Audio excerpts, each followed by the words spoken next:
Hello. So, one thing I have noticed lately um, is a lot of people in the world and around me um, are not actually seeking God. Now, what does that even mean? Just saying the word God can bring up a lot of emotions, can bring up a lot of division, can bring up a lot of opinions and beliefs and ideas, concepts. And that's why it's something that's so hard to talk about, to verbalize in a spiritual journey. But it is the foundation of a spiritual journey, is a relationship with God. And what that means to me is seek ye first the kingdom of God, and all these things shall be added unto you. Not to just bring up a Christian perspective, but what that means is Jesus was an enlightened being. For him to say that must have really meant something. Most of us are seeking happiness externally. We think if we make more money, if we have a better career, if this happens, if that happens, then we can be happy, then we can be at peace. And that's the illusion, that's the game. It's the constant chasing, the constant escapism, the quick instant pleasures, the numbing of the pain, instead of seeking the one true source of fulfillment within ourselves. I don't know many people who actually meditate, who actually take time to commune with God. And where is the kingdom of God? It's in ourselves. You can hear that all day long and it not mean anything until you experience it. God, whatever that is, it's first of all, God is undefinable, ineffable, uncomprehendable, unseeable, unknowable. And yet, that's what life is all about. So you can call it God, you can call it this, you can call it that. It doesn't matter what you call it. The word you're speaking is still not it. It's not describable. It doesn't have a name. It doesn't have a beginning. It doesn't have an end. It just is. And the illusion of life, of the material world, comes out of this thing, this substance. And the illusion makes us think something outside of ourselves is going to bring us joy, is going to bring us peace, is going to bring us happiness. And it never does. Even with this manifestation stuff, yes, you can manifest. I believe you can have whatever you want. You can do whatever you want. But I think at the end of all that, if you're not seeking God, if you're not falling in love with the journey and communing with God every day and making everything about your relationship with God, then as soon as you manifest that thing, you'll quickly be in the game again of, well, what else can I manifest? What else can I do? How much more money can I make? So that's also a trap. It's another addiction. It's another, like, yes, those things can temporarily make you happy. Eating sugar can temporarily make you happy. All kinds of things can make you temporarily happy and release dopamine. But fulfillment, long-standing fulfillment and peace and joy only comes from one thing.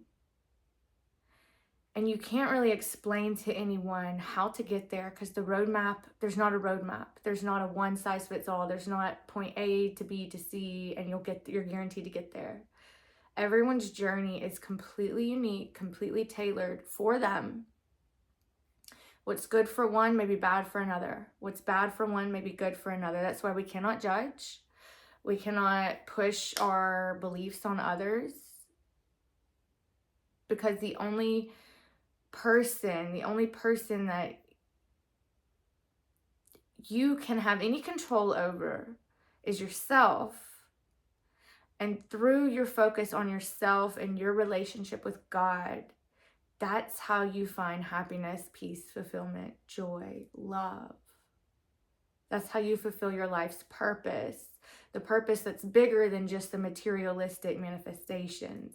That's how you fulfill your God-given purpose that your heart yearns for, that money can't buy. And as I get further along on this, whatever that means, there's no race, there's no above or below or superiority or this or that. Everyone just is where they are. But as you start to get deeper in it, I guess I could say, you start to really see things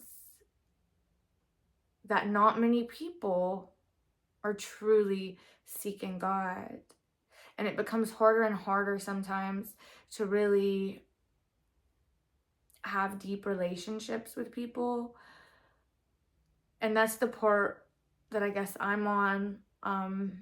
There's this dance, there's this balance I'm constantly having to do, where I see someone is lost. I see that they're not seeking God. I see that that's why they're unhappy, but you can't force anything on them. And you also, it's a test. You have to go within and say, I can't change them. What do I need to change?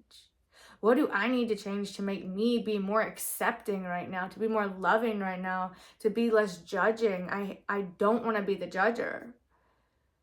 You can either be the judger or the lover. Do you really want to be the judger? Because if you are in the mindset of being the judger where you judge everyone, then you also have to judge yourself very critically and as harshly as you're judging others. Do you really want to do that?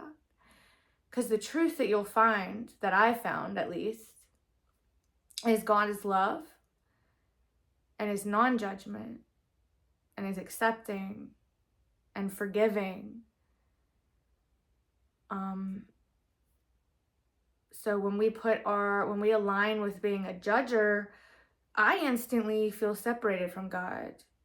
That's when I start to get angry and irritable and ungrateful and resentful. And that's when I start chasing and grabbing, like, how do I get away from this person? How do I get out of this situation? Because this is making me miserable. That's just more work I have to do.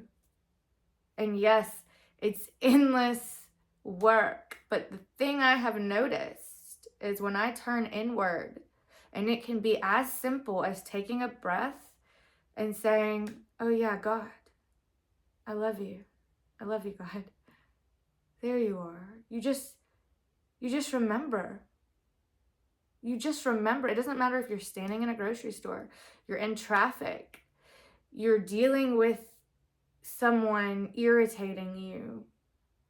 Before you react, you pause and you just breathe and you say, oh yeah, God. That makes God so happy. That's really what I've come to the conclusion that all of this is about. Yes, it's so simple.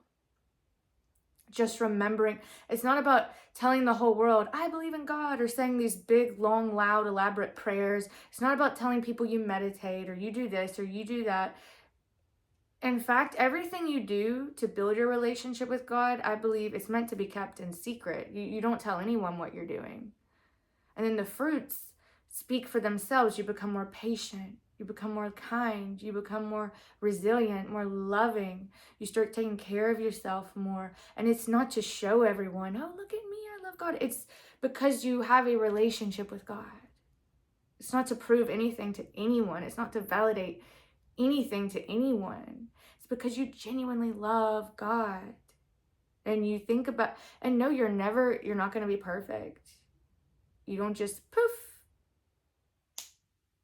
It's not about perfection. It's about being fully, completely human. You still feel all the feelings. You still have the judger. It's just noticing that and realizing that's not it. That's not who I am. I'm love. And as much as every time you remember that, for me, it sets me free in the moment. I feel more spacious. I feel more relaxed, and it gets me through whatever I'm going through. Whether it's my child having a really big tantrum, I pause. I stay calm. And I thank God. And I don't have to say, God, please get me through this. God, show me. I just say, God. And I'm just silent. Just like in meditation, when it's complete silence, I just go to that place and I just remember, God, you're here with me. You do it. You move everything where it goes. You're the doer. I'm just the beer. I'm just here, and I'll let you do the doing. Because when I start judging and reacting, things are harder. There's so much resistance. So it gets to a point where you may start to feel misunderstood. You may have to kind of be a hermit for a little while. And that's okay. It doesn't mean you don't connect with people. It makes you actually learn to connect with people deeper, with strangers, with people at work, with your family. You learn to be present, fully present through all of it. And you don't have to escape from it. You don't have to analyze it. You don't have to judge it. You don't have to fix anybody. You don't have to tell anybody how to fix themselves, because they're perfect the way they are. Everything's perfect the way that it is. And the mind cannot grasp that. It cannot comprehend that everything's perfect the way it is. But when you get to that other state where you're in alignment, you remember. It's a remembering, oh, every cell in my body, the way my organs are set up in this perfect system, the way the ecosystem, the way the animal kingdom, the way the weather, the earth, the planets, the alignment, the way everything is just absolutely perfect. There's proof all around you that everything is absolutely perfect. God doesn't make mistakes. It's mathematical. It's like just absolutely perfect. You can't mess it up. So when you remember God, you just breathe. God. Just see what that does in a moment that's hard, in a moment of conflict. You don't have to do anything. You just have to remember God. And I've seen all kinds of situations change right before my eyes. I let God do it. And I think you have to build a lot of spiritual strength to fully be around others who are really lost, to not have judgment. And that's your work. That's good. It's good that you see that you're triggered. It's good that you see that you're judging. It's good that you see that you feel tension around certain people, and that you want to react, and that you're offended, and that childhood trauma replays in your head and your body reacts. It's good to notice all of those things. That means you're progressing. And it's okay if you react. It's okay if you get mad. It's okay if you judge. That's all part of it too. It's all still perfect. You can't mess it up. Just roll with it. It's like a story that's already been written by a perfect author. And you're playing the role that you chose to play. You just go with it. I think the whole point of all of it is to remember God. Seek ye first the kingdom of God. And then all the things you want actually do happen for you. Once you don't care about money making you happy, that's when you have the money that you need. Once you realize that God is the only provider, God fulfills all of your needs. God is beating your heart without you thinking about it.